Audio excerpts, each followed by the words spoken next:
Hi and welcome. We've got another quick video, this time on site speed or page load speed. Now if you pop does page load speed affect SEO in Google, you get the answer, and if you scroll down you'll see there are lots of articles here on the fact that if your site or page loads slowly, you're going to rank worse in Google. Basically, like Google likes your page to be fast, and the simple process of looking at it is you count to 3. So the human response normally is 1, 2, page is taking too long to load, bored, going elsewhere, gone. Basically, if your page or your site takes more than 3 seconds to 4 seconds to load, you are going to be losing visitors, which is why Google doesn't like it. So you've got to make sure your site loads as quickly as possible, which is where WordPress cache plugins come in. Unfortunately, they're not as good as most of them would have you believe. Okay, this video is not going to be about going through all those different cache plugins and testing them all. It's going to be about one particular plugin that I believe is the best based on my testing, but I will declare the fact that I know the guys behind it, and if you go through from a link below this video and buy a copy, I will probably get a commission, hopefully. But it is based on this being really good. Okay, what I'm going to do is run through a speed test so you can see what it will do to your page load speed. Okay, so here we are on a site called GT Metrics, and it's a free site that will test your page load speed. So all I'm going to do is pop in the URL for one of my many test blogs, click on test your site, and it will take a few moments to run. Now there is a note here, I'm actually running this in an incognito browser because I'm actually logged into this site in a different browser. I'm actually logged in Microsoft Edge, because when you're logged into WordPress, if you run the test in the same browser, it will load quicker because stuff is already loaded up.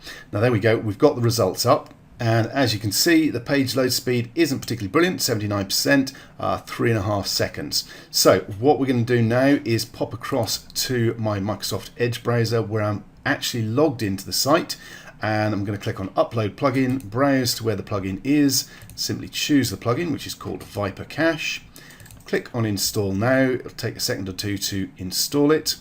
And once it's installed, basically I'm going to go into the menu and activate it as well, make sure it's actually working.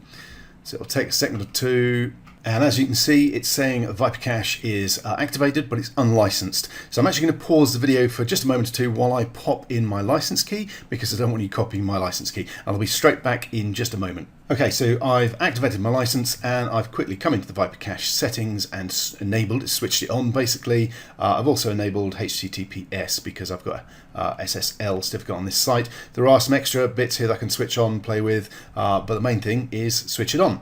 Okay, so let's go back across to Gmetrics. So we're now back on the Gmetrics site with the initial results that we got. We can see 3.5 seconds as a page load speed. Let's go back to a new browser for Gmetrics, new window, pop in the URL again, click on test your site, and it will take a few seconds to run. It's going to rerun all the tests for me. Adding job to queue, it says fetching site. Should only take another moment or two, and I'll keep talking while it's running. We're almost there. There we go. Okay, now you can see we're now at 1.8 seconds. If we simply pop back to those results again, you can see originally it was 3.5 seconds for our load speed, and the scores were C in the 70s. The actual score doesn't seem to have gone up much, it is in the green, but the page load speed is almost halved. Okay, so that's a massive difference. Now there are more things that we can do to speed up our site load speed. For instance, if we went back to the plugin itself, we could also enable file image size fixing, which you'll notice if we come back here is something that says serve scaled images. If we improve that through the plugin, that will push our scores further up. There's other bits we can do. Again, the improvement simply from switching the basic defaults for the cache plugin on are pretty significant, but there's more we can do with the plugin as well. So you can see the kind of difference using the right cache plugin makes. A Viper Cache is by far my preferred recommendation.